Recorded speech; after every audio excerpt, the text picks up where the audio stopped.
새해가 되었죠. 주님의 은혜로 이 자리에 오신 여러분들 축복합니다. 새해 첫 예배를 주님과 함께 드릴 수 있으니 얼마나 감사합니까? 우리 받은 이 축복을 나누어 줘야 되겠죠. 26년에는 받은 축복을 흘려보내는 우리 누리보던 모든 분들이 되었으면 좋겠습니다. 자, 받은 축복을 옆 사람에게 기분 좋게 충만히 부어주세요. 서로 축복합니다라고 인사하시겠습니다. 축복합니다. 축복드립니다. 우리 지난 시간에는 약속의 메시아, 예수님께서 어떻게 약속의 메시아로 오셨는지 말씀을 나누었는데, 예수님은 복, 즉 복의 근원이시죠. 그래서 우리에게 복을 주셨고 우리는 그 복의 통로로 살아가자고 말씀을 드렸습니다. 자, 이제 왕이 오셨으니까 우리가 복의 통로가 되어야 되겠죠. 어떻게 그 복의 통로가 되어야 되는지, 복의 길을 준비하는 길은 어떤 길인지 오늘 말씀을 통해서 알아보도록 하겠습니다. 근데 우리보다 먼저 예수님의 길을 준비하신 사람이 있어요. 준비한 분이 있어요. 성경에 나와 있습니다. 누구일까요? 혹시 아시나요? 네. 세례 요한입니다. 여러분, 세례 요한은요, 육신으로는 예수님의 친척이에요. 예수님보다 한 6개월 먼저 태어난 사람입니다. 이 세례 요한은요, 낙타털의 옷을 입고 허리에는 가죽띠를 띠었대요. 그리고 먹는 것은 메뚜기와 석청, 꿀을 먹었답니다. 예수님의 오실 길을 전파하기 위해서 오랜 동안 광야에서 기도로 준비한 사람입니다. 성경은 그를 뭐라고 얘기하냐면 광야에 외치는 자의 소리라고 했어요. 무슨 소리를 이 사람이 광야에서 그렇게 외쳤을까요? 이 사람이 뭐라 했냐면, 회개하라, 천국이 가까이 왔다. 너희는 주의 길을 준비하라. 그가 오실 길을 곧게 하라. 이렇게 외쳤어요. 누구의 길을 준비하라는 것일까요? 네, 바로 예수님 오실 길을 준비하라는 거죠. 마찬가지 오늘 우리들도 예수님의 길을 준비하고 그분께서 오시는 길을 곧게 해야 되는 사명자들입니다. 성경에 보면은 요한이라는 이름을 가진 자가 많습니다. 그런데 이 사람은 유독이 세례 요한이라고 불렀어요. 그 본명은 원래는 요한입니다. 그러나 그를 세례 요한이라고 불렀던 이유는 그 인생 전체가 세례를 전하고 있기 때문입니다. 요한은 유대의 사람들에게, 또 오늘 우리들에게 너희의 혈통만으로 하나님의 백성인 건 충분하지 않다, 이렇게 말합니다. 지금 너의 삶의 모든 방향이 하나님께로 돌아와야 한다, 이렇게 사람들에게 외쳤어요. 요한은요, 여기서 중요한 게 있습니다. 요한은요, 하나님을 모르는 사람들에게 외친 게 아니에요. 하나님의 백성이지만 하나님의 뜻대로 살지 못하는 자들에게 외친 거거든요. 회개하라, 천국이 가까이 왔다. 나는 그 길을 준비하는 사람이다. 이렇게 외친 겁니다. 이 회개하라, 이 외침은요, 여러분, 어떤 책망이나 비판하고 이런 게 아니에요. 아마 책망이나 비판을 했었으면 사람들이 세례 요한에게 나아오지 않았을 거예요. 그런데 5절에 보면요, 예루살렘, 온 유다, 요단강 사방에서 다 요한에게 나왔다고 그랬어요. 그리고 그에게 죄를 자복하고 세례를 받았다고 했습니다. 요단강에서 세례를 받는다는 것은 그냥 물에 한번 잠깐 잠겼다 나오는 그런 형식적인 게 아니고요. 과거의 나를 물에다 씻는 거예요. 그리고 과거의 나는 강물에 버려버리고 새 삶으로 돌아간다는 거예요. 내 인생의 주인이 내가 아니다. 내 인생의 주인이 예수님이다. 이렇게 내 인생의 주인이 바뀌었다 하고 사람들 앞에서 공개적으로 고백하는 실행인 거예요. 그냥 단순히 과거를 정리하는 그런 의식이 아닙니다. 죄인된 나가 하나님께로 방향을 돌이키는 완전 새 사람이 되겠다는 결단인 거예요. 그런데 사람들이 세례 요한에게 이렇게 몰려왔을 때는 우리는 여기서 시대적 배경을 좀 알 필요가 있습니다. 우리 특히 청년 여러분들도 그러시겠지만 성경이요, 구약과 신약으로 되어 있잖아요. 우리는 그렇게만 알고 있죠. 그런데 이 구약과 신약 사이에 400년간의 시간이 있었어요. 이 시간에는 하나님께서 침묵하시는 시대였거든요. 하나님께서 말씀을 안 하시는 이 침묵하는 시기에 사람들은 하나님의 음성을 듣고 싶어 했어요. 영적으로 매우 갈망하고 목마른 시대였어요. 양은 목자의 음성을 듣는다고 하잖아요.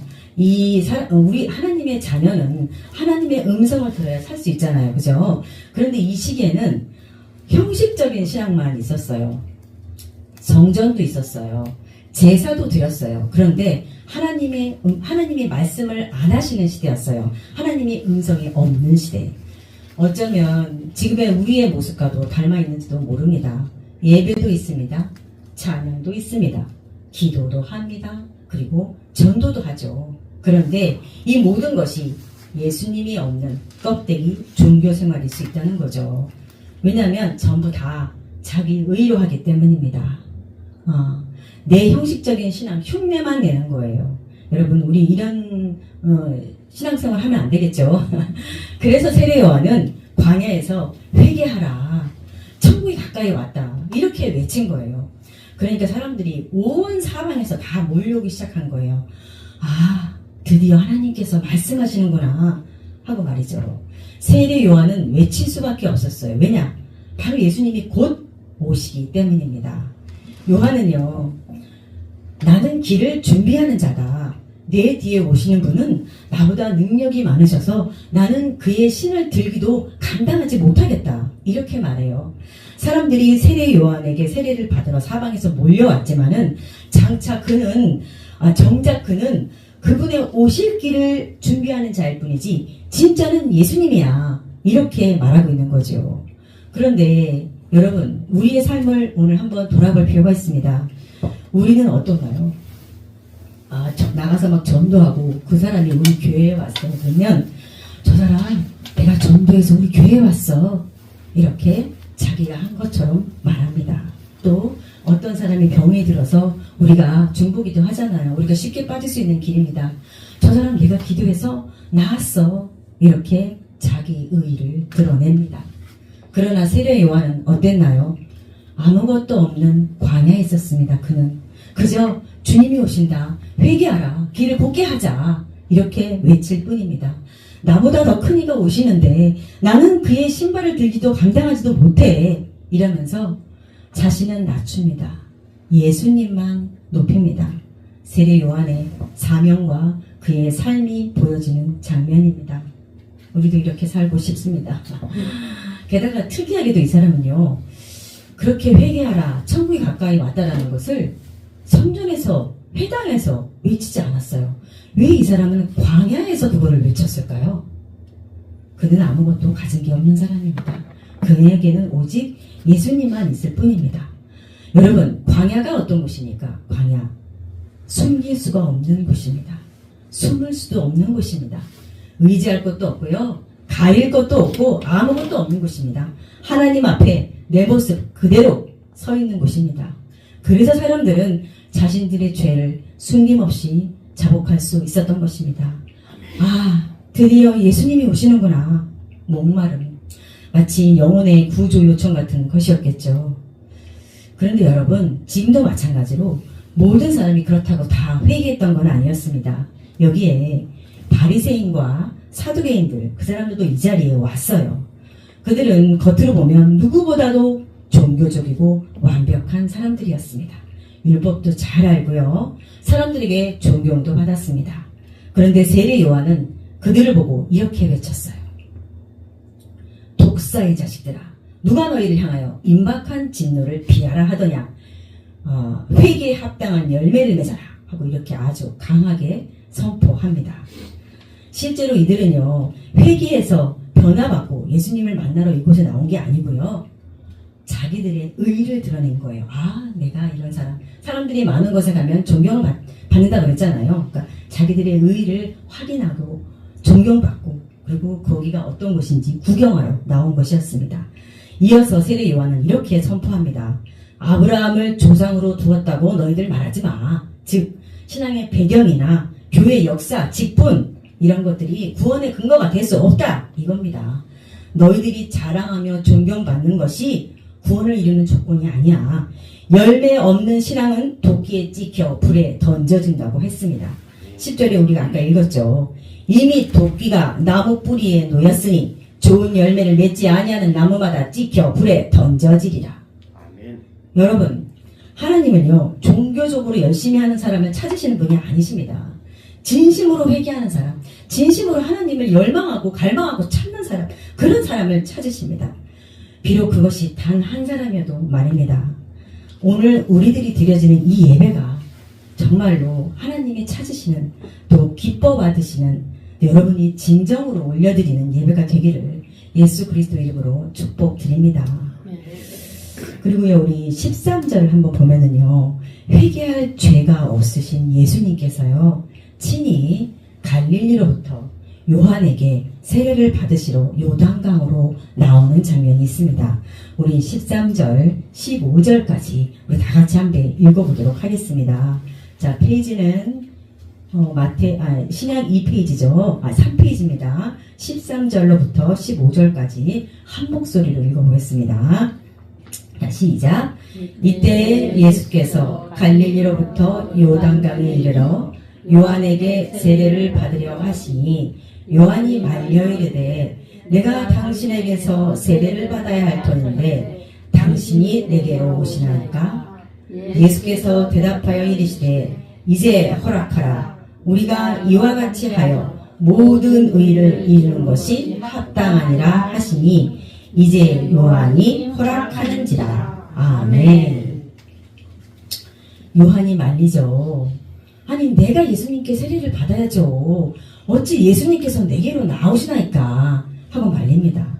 근데 예수님께서 우리가 이와 같이 하여야 모든 의를 이루는 것이 합당하다, 이렇게 말씀하십니다. 이것이 무슨 말씀일까요? 예수님께서 요한에게 세례를 받으시러 오신 것은 회개의 세례가 아닙니다, 여러분.